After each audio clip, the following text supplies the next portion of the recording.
کہ اللہ کی محبت میں ایک انسان اتنا آگے نکلتا ہے اور اتنی بڑی آزمائش اور امتحان میں وہ کامیاب ہوتے ہیں. اپنے زعم اور اپنے گمان کے مطابق حضرت ابراہیم علیہ السلام حضرت اسماعیل اپنے بیٹے لاڈلے، اور وہ بیٹا بھی وہ جو بڑھاپے میں اللہ سے مانگا اور اللہ نے دیا اتنا لاڈلا، اور بیٹا بھی وہ کہ حضرت ابراہیم کو اللہ نے یہ بھی بتایا کہ بیٹا آپ کو ایسی صفات کا ملے گا فبشرناہ بغلام حلیم. اور حضرت اسماعیل کی یہ صفت اللہ نے جو ذکر کی ہے کہ وہ بردبار ہے. کائنات میں ایسا بھی کوئی ہو سکتا ہے جو خود ذبح ہونے کے لیے لیٹ جائے؟ پھانسی مجرم کو نا، مجرم تختہ دار پہ جب اس کو لٹکاتے ہیں تو وہ خود نہیں چل کے جا سکتا ہے، اس کو گھسیٹ کر لاتا ہے. موت ایسی سخت چیز ہے، سامنے نظر آ رہا ہے، سامنے شعور ہے، سمجھ ہے کہ جی مجھے ابھی ذبح کیا جا رہا ہے. ایک ایسی قربانی کی تاریخ رقم ہو رہی ہے، باپ ذبح کرنے کے لیے تیار ہے اللہ کی محبت میں، اور بیٹا ذبح ہونے کے لیے تیار ہے کہ مجھ پر چھری چلے. اس وجہ سے اللہ نے فرمایا فبشرناہ بغلام حلیم. کائنات میں ایسا حلم اور ایسی بردباری اس کی مثال نہیں ہے، اتنی قربانی. اب اس کو اگر دیکھا جائے تو ہونا تو یہ چاہیے کہ اللہ تعالیٰ یہ اولاد ہمیں کس نے دی ہے اور یہ ہماری جانیں کس کی ملکیت ہے. اللہ مطالبہ کرے کہ تم میرے نام پہ ذبح ہو جاؤ تو تیار ہونا چاہیے. ایک بندے کی حیثیت کیا ہے کہ وہ انکار کرتا ہے. اللہ نے فرمایا نہیں، ایسے بھی نہیں. چلو یہ نہیں کر سکتے نا تو قربانی کا ایک جانور ذبح کرو. اب ایک جانور قربانی کا ذبح کرنے کی بات آئی تو پریشان ہو گئے. اب اس میں نا ہر ممکن اعتبار سے ایسی ترتیب دیکھنی ہے. اپنا سرمایہ مفتی صاحب سے جا کر مسئلہ پوچھنا ہے تو اپنا سرمایہ ایسے انداز میں پیش کرنا ہے کہ بچت ہی بچت ہو جائے. کوئی جان بچ جائے یار، کہ یہ کہہ دیا جائے کہ چلو تیری جان بچ گئی ہے، قربانی نہیں ہے. اور صرف اسی پر بس نہیں. یہ بعض لوگ ایسے ہیں جو بالکل نہ مذہب کے دشمن ہیں، اسلام کے دشمن ہیں، جو اللہ کے اور اللہ کے رسول کے دشمن ہیں. وہ قربانی کے دنوں میں نا وہ کمر کس کے میدان میں اترتے ہیں اور وہ اس طرح کے لوگوں کو مشورے دینا شروع کر دیتے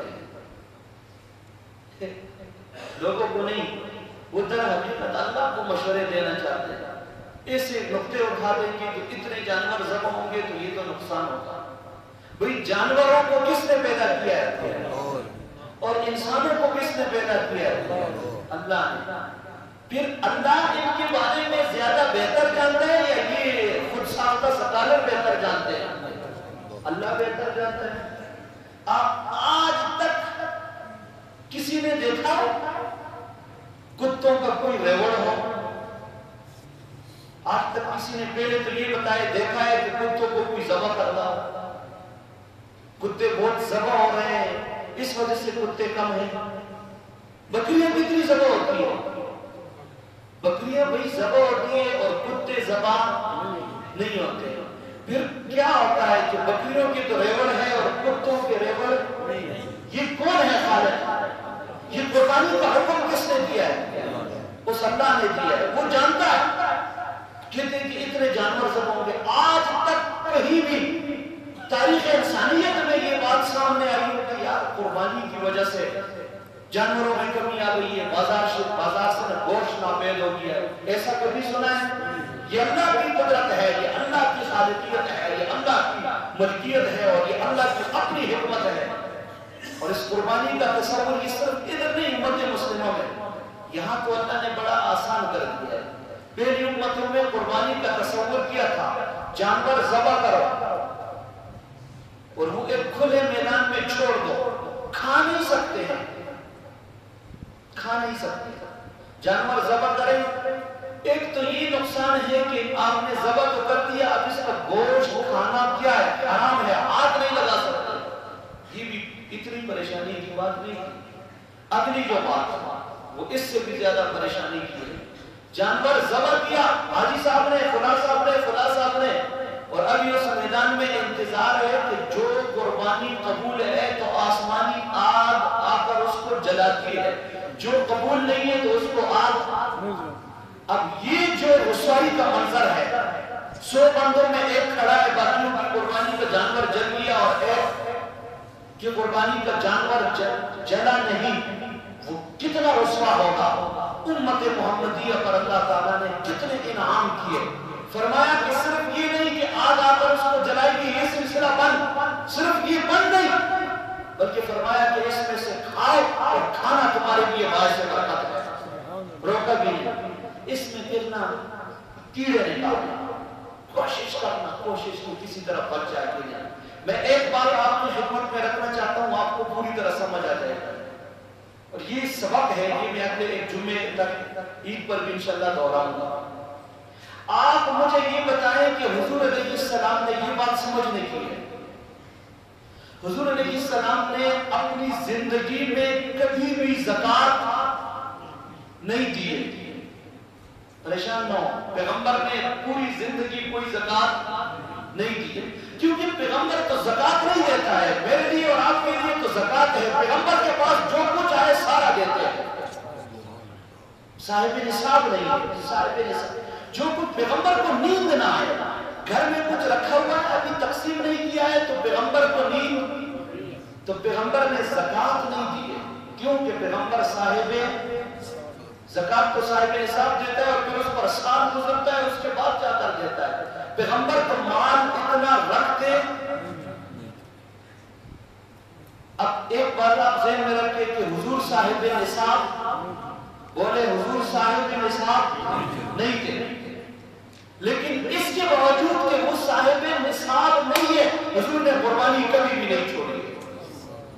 آج تو ایک امتی اپنے آپ کو گرا رہا ہے کہ میں صاحب نصاب نہیں ہوں، صاحب نصاب میں نہیں ہوں، میں نہیں ہوں، میں نہیں ہوں۔ بات سمجھ میں آ گئی؟ شرعی مسئلہ تو وہی ہے کہ قربانی کس پر واجب ہے؟ صاحب۔ اب حضور نے جو قربانی دی ہے تو سمجھے کہ حضور پر واجب، کیونکہ صاحب نصاب جو نہیں ہے، لیکن اس کے باوجود بھی حضور نے قربانی چھوڑی۔ یہ ایک بات اگر آپ کو سمجھ میں آ جائے پھر یہ چیز آپ کو سمجھ میں آ جائے گا۔ قربانی کس پر واجب ہے یہ تقریر نہیں ہے، یہ سبق ہے، آپ نے توجہ سے سننا ہے۔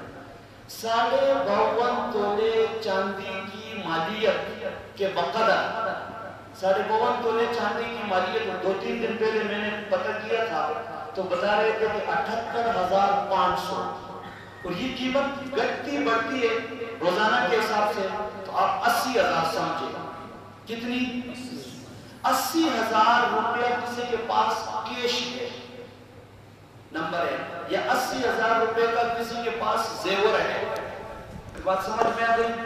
یا 80,000 روپے کا بندے کے پاس ضرورت سے زیادہ سامان ہے، ضرورت سے زیادہ۔ ایک خاتون نے مسئلہ پوچھا کہ جی 60,000 روپیہ کا میں نے زیور بیچا ہے، وہ میرے پاس رکھا ہوا ہے، اور ایک میرے پاس بکروٹا ہے 20,000 روپے کی مالیت کا، یہ کتنے ہو گئے؟ اب آپ فتویٰ دے دیں 80,000 والا کیا ہے؟ صاحب۔ اب جس کے پاس 80,000 روپیہ ہے تو اس پر قربانی کیا ہے؟ اب 80,000 کیش میں نہیں ہے، 80,000 ہے لیکن کچھ پیسے ہیں، 20,000 روپیہ ہے اور 40,000 کا زیور ہے، ایک انگوٹھی ہے یا کوئی چیز ہے، کتنا ہو گیا؟ 20 اور 40 60، اور 25,000 روپے کا ضرورت سے زائد سامان ہے جس سامان کی ضرورت نہیں ہے، کتنا ہو گیا؟ 85۔ اب 85 والا کیا ہے؟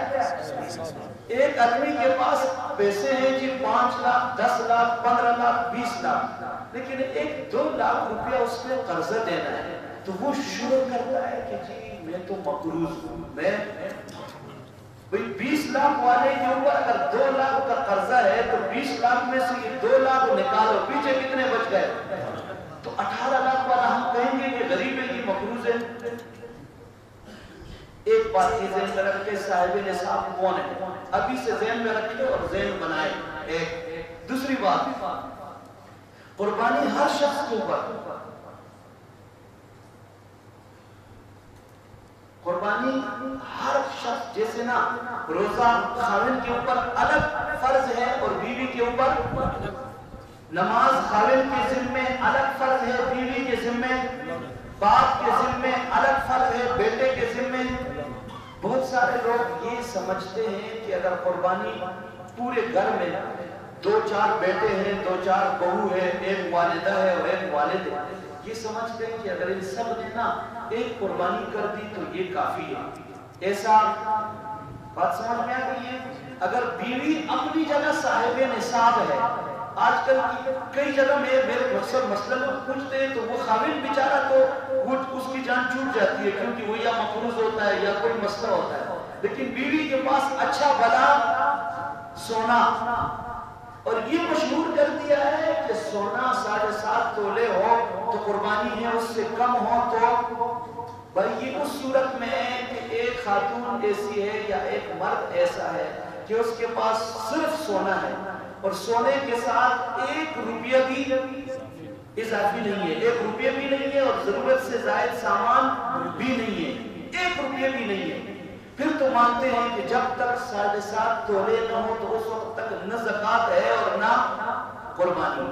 لیکن اگر سونے کے ساتھ کچھ رقم بھی ہے، کچھ رقم کا سے مطلب وہ یہ لیتے ہیں کہ کوئی اچھی بڑی رقم ہونی چاہیے، ایسا نہیں ہے. آپ کہیں کہ لاکھوں میں ہزاروں میں نہیں، 1 روپیہ ہے کسی کے پاس، 5 روپیہ ہے، 10 روپیہ ہے اور 1 تولہ سونا ہے. 1 تولہ سونا کتنے کا ہے؟ 1 لاکھ کا تو ہے تقریباً جی. اب 1 تولہ سونا اور ساتھ 100 روپیہ ہے کسی کے پاس، ان دونوں کی قیمت آپ ملائیں، اگر یہ چاندی والے نصاب سے اوپر جا رہا ہے تو یا اس کے برابر ہے تو قربانی واجب ہے، اور اگر اس سے کم ہے تو پھر قربانی واجب نہیں ہے. تو یہ ایک غلطی کا ازالہ ہو جائے کہ اگر میاں خاوند الگ صاحب نصاب ہے اور بیوی الگ صاحب نصاب ہے تو دونوں کے ذمہ قربانی واجب ہے. بعض لوگ یہ سمجھتے ہیں. اسی طرح بیٹے ہیں، بہو ہے، سب اگر اپنی اپنی جگہ صاحب نصاب ہے تو سب کے ذمہ کیا ہے قربانی. بعض لوگوں نے یہ ایک فلسفہ مشہور کیا ہے کہ جس شخص نے اپنی زندگی میں 7 قربانیاں پوری کر دی تو بس آئندہ وہ قربانی نہیں دیتا. یہ مسئلہ انتہائی غلط ہے. ایسا جب بھی قربانی کے دن آئیں گے، جب بھی، جیسے جب بھی رمضان کا مہینہ آتا ہے تو روزے بولے فرض ہے، جب بھی رمضان کا مہینہ آئے گا تو روزے. اسے جب بھی قربانی کے دن آئیں گے اور بندہ ان دنوں میں صاحب نصاب ہوگا تو اس کے ذمہ قربانی واجب ہے. یہ بات ذہن میں رکھیں. 7 قربانیوں کی بات غلط ہے کہ جس نے 7 کر دی. بعض لوگ یہ غلطی کرتے ہیں کہ اپنی قربانی واجب ہے اور وہ کہتے ہیں چلو والدین کی طرف سے کر دیتے ہیں. بھئی والدین کی قربانی تو ہو جائے گی، ان کو ثواب پہنچ جائے گا، لیکن اپنی واجب ہے وہ پہلے ہے. اپنی قربانی رکھ لے، اگر اضافی گنجائش ہے تو مرحوم والدین کی طرف سے بھی قربانی، اور مرحومین کی طرف سے جو قربانی اگر آپ نے پوری قربانی ایک کسی کی طرف سے کرنی ہے تو ایک حصہ مرحوم ایک بندے کی طرف سے آپ رکھ سکتے ہیں. 6 بھائی، 3 بھائی اور 3 ان کی بیویاں، 6 حصے ہو گئے. 7واں حصہ بچ گیا تو انہوں نے مشورہ کر لیا کہ ماں باپ فوت ہوئے، یہ ان دونوں کی طرف سے رکھتے ہیں. اب قربانی میں کتنے بندے ہو گئے؟ 8 ہو گئے. 6 یہ خود اور 2 مرحوم والدین. ایسا درست نہیں ہے. 8 7 بڑے جانور میں 7 سے زیادہ حصے رکھنا جائز نہیں ہے. اب یہ جو 3 بیویاں، 3 خاوند اور 2 والدین، یہ کتنے ہو گئے؟ 8. 3 3 6 اور 2. اس طرح نہیں، آپ اس طرح کرتے ہیں کہ ان میں سے پھر ایک کی طرف سے کر دیں قربانی ادا. اور اگر اس طرح کرتے ہیں کہ ایک نفلی قربانی پر اضافی ایک زندہ بندہ کر لے، اپنی طرف سے ایک قربانی کر لے اور وہ اس الگ سے اس کی ادائیگی بھی کر لے. پھر اس ایک نفلی قربانی کا بعد میں جو ثواب ہے وہ پوری امت کو آپ پہنچا سکتے ہیں، 2 بندوں کو بھی، 3 کو بھی. لیکن یہ نہیں کہیں گے قربانی اپنی ہوگی، نفلی ہو بے شک، ظاہر ہے کہ واجبی تو کرنی ہے، اس نفلی قربانی کا ثواب کئی سارے لوگوں کو پہنچایا جا سکتا ہے. لیکن ایک قربانی ہے اور آپ کہہ رہے ہیں کہ چلے گی 2 بندوں کی طرف سے ہو گئی، ایسا درست ہو. اور ایک بات اور یاد رکھیں، کتنے مسائل بندے سمجھائیں گے آپ کو. جس کے ذمے زکوٰۃ واجب ہے تو زکوٰۃ فرض ہے، تو زکوٰۃ کے مسائل بھی سیکھنا فرض ہے. نماز فرض ہو گئی تو نماز کے مسائل بھی سیکھنا فرض ہے. بات سمجھ میں آ گئی؟ اسی طرح قربانی جس کے ذمے واجب ہے تو قربانی کے مسائل بھی سیکھنا واجب ہے. اور بھی اگر اس پہ بات چلے گی، اللہ تبارک و تعالیٰ عمل کی